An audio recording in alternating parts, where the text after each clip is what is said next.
as a musician, you have to always be prepared, This is why you mustn't be a one-track minded person, Because as I tell you before, I used to listen to various type of music. Because I realized at some point in your musical career, you're going to be encountered with different types of rhythms and stuff like that. And this is why I started to practice like polyrhythms and all that stuff, which is really African style of, rhythms, rhythmic patterns, right? So, transitioning from the roots thing to the hard driving, revolutionary kind of thing that what Peter and them people was really easy. But how were you able, because Sly and Robbie, they had their sound with Peter Tosh, right? Don't care where you come from, as long as you're a black man, you're an African.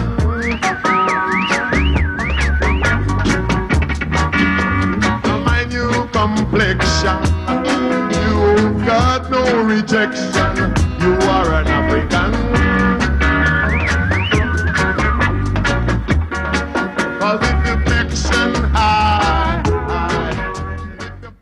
The whole thing with Peter Tosh, when we joined, when Sly and Robbie decide that I'm going to do them thing, do them the full-time production, you know what I mean?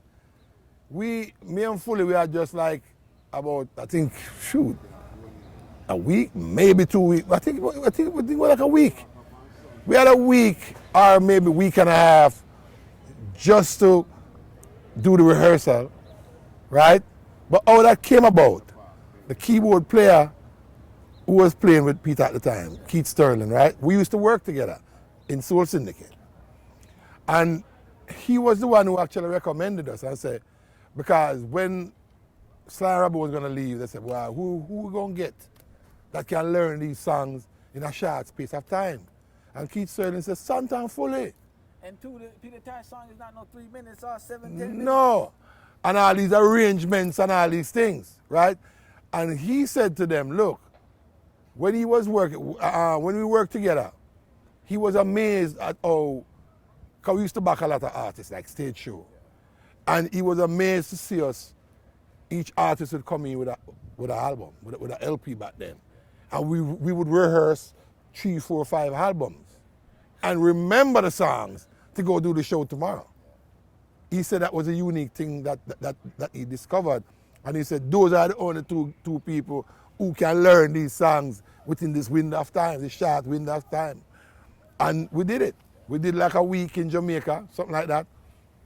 And then we came up to New York and did like maybe a day or two at SIR. Tour started.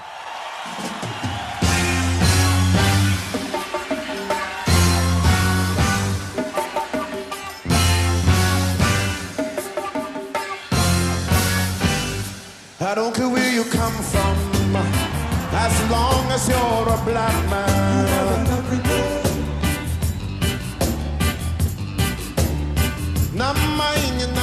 The sound, it's not to say one sound was better than the next, but your sound was different, but you didn't miss a beat.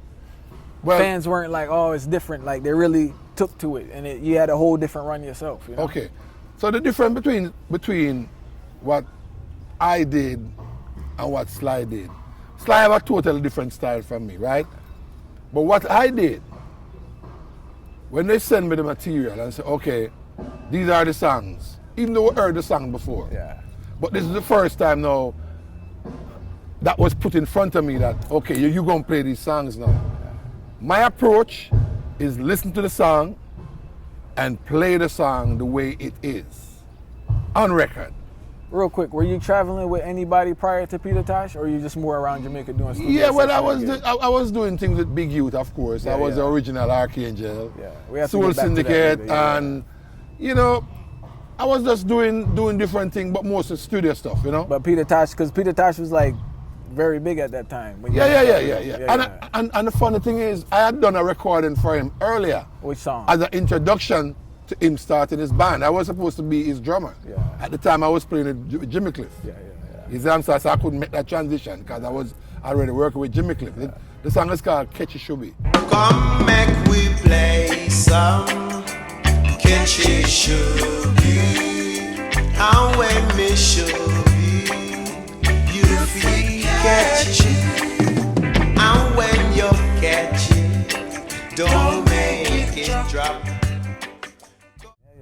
So, you know, my connection, it's kind of like, it's vast, you know, because at some point there was a run-in, you know, with these brethren, you know. So initially linking with, obviously you know Peter Tosh from man. around town, right? Yeah, so man. being on the road with him, what was that vibe like, you know? Magical, man. Yeah. That's all I can answer, magical, you know what I mean? There you have another brethren who was, you felt welcome, a brethren, a brother, you know, you feel that oneness. It wasn't like him over there and you over here. It was like, just like we just sitting us for no reason, you know what I mean?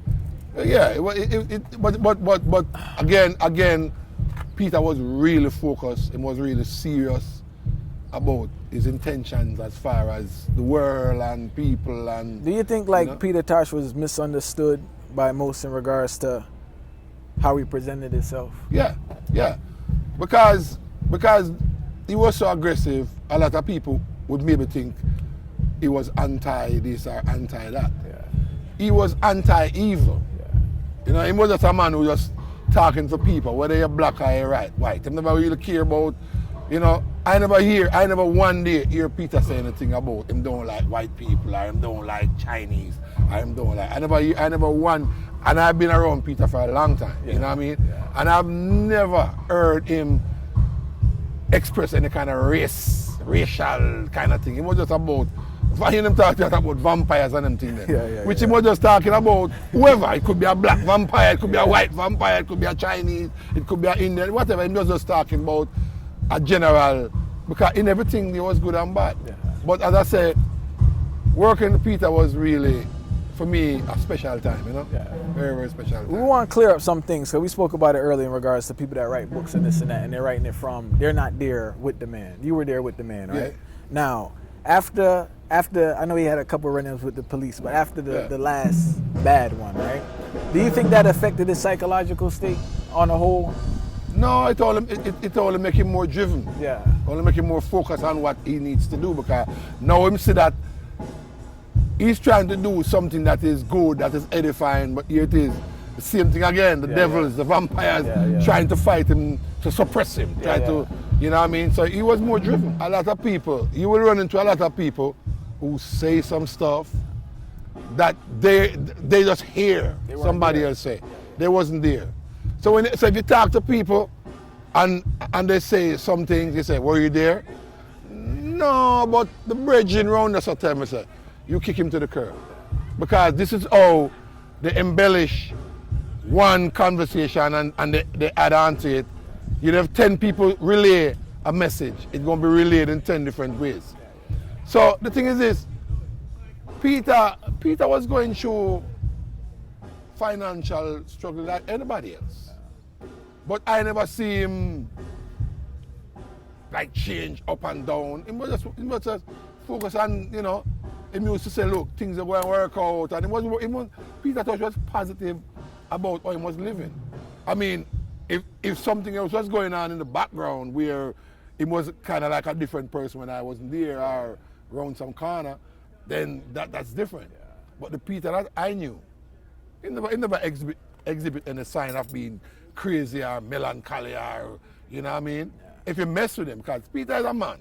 He was a man. So of course, if you come to him with some bull crap, him going to address it with bull crap. You know what I mean? That's how it is. Yeah. Him going to make him know. I'm going to step to you and say, look, this, you know what I mean? Rah, you know? Yeah. But I have never had a bad interaction with Peter. Yeah. Never. Yeah. There was never a day when me and him get up and hungry at each other and him, you know, no. Yeah. From the very first time I joined this group to the day he died, me and Peter never have a problem. Why did you feel moved to go on Moederbroek and clear the air on certain things or certain accusations? Because I was on tour. Yeah. Luckily I was in Florida. So you could hear. Yeah. Right? No, I didn't hear. My son, who is in Jamaica, my eldest son, he heard she was on the, no. This was different. I was at home in California. Let me backtrack. I was home in California, and I was like on the computer. I said, let me go check out YouTube to see what's on YouTube. You know what I mean? In the entertainment business, you have to be in the know. You have to know what's going on. Yeah. So I started scrolling through YouTube, say what's going on in Jamaica, whatever. And then I saw this thing, interview with Marlene Brown and Buta Baroka. So I said, wait a minute, this might be interesting. So I clicked it on, and I started listening. So I figured, she's gonna talk the truth, you know. But then my name came up. Santa Davis Jeep. So I said, wait, come let me never remember, say Santa in the house, you know.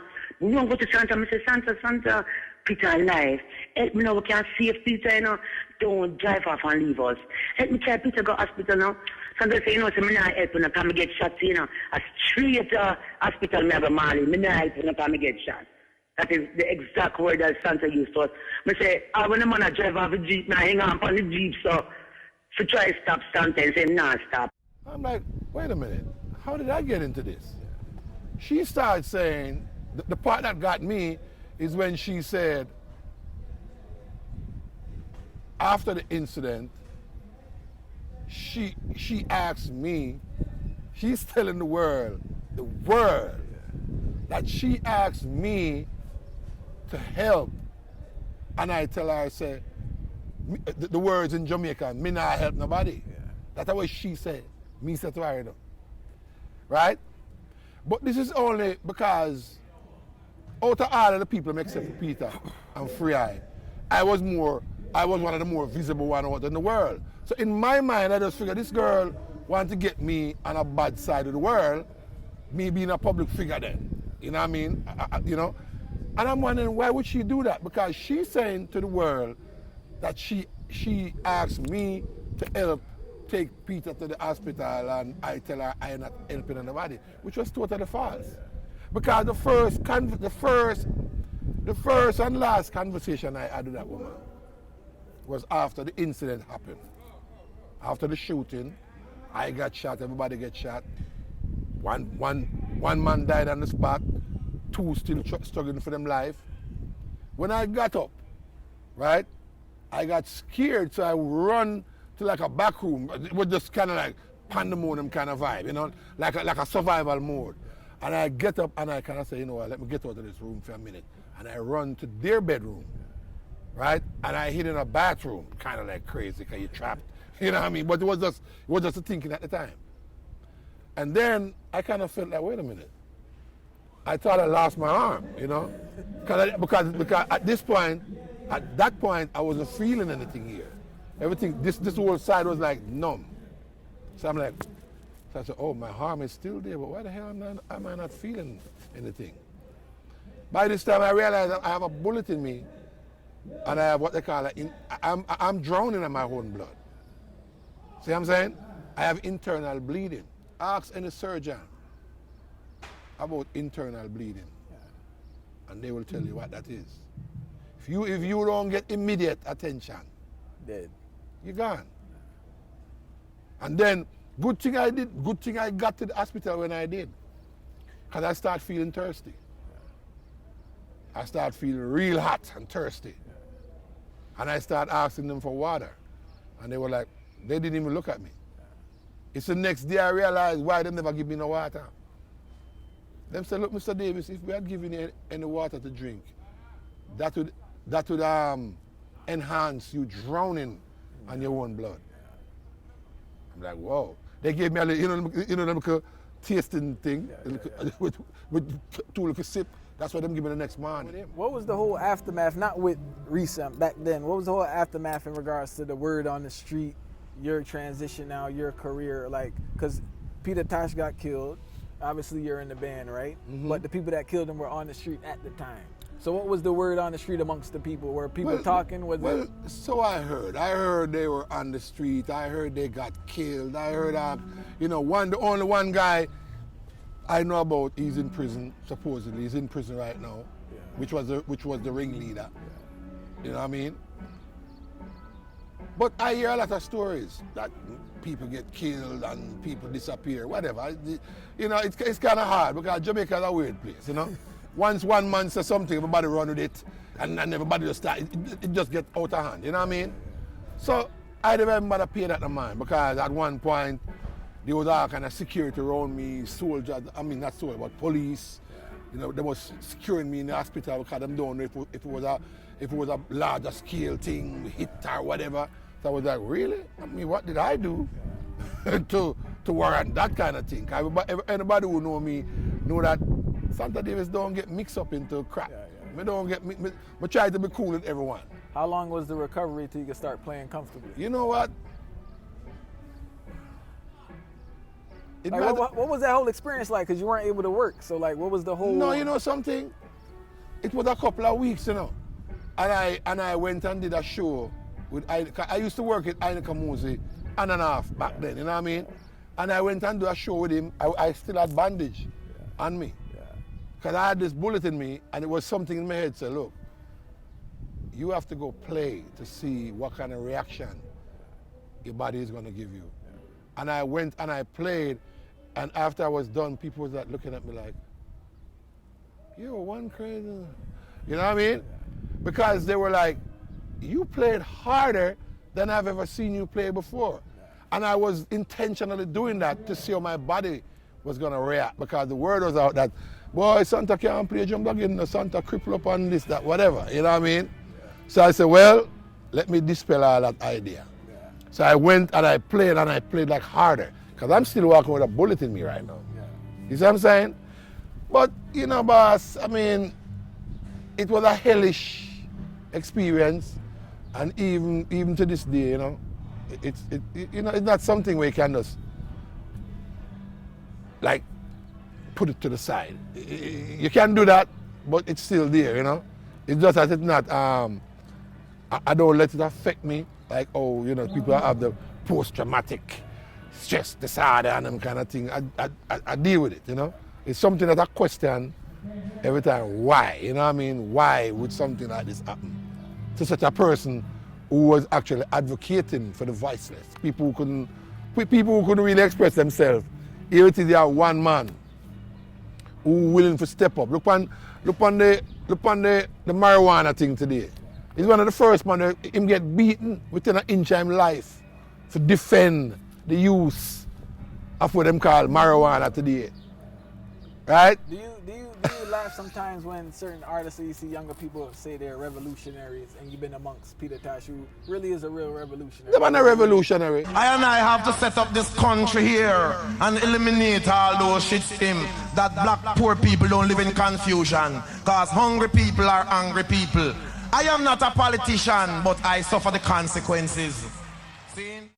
But them themselves, it's just a bunch of talk for them to seem harder than they are. You understand me I say? Them is not a true revolutionary, because Peter the only man who could go on a stage in America at the time when it was zero tolerance thing and smoke weed. Other artists tried that and go to jail after Peter died. Maria.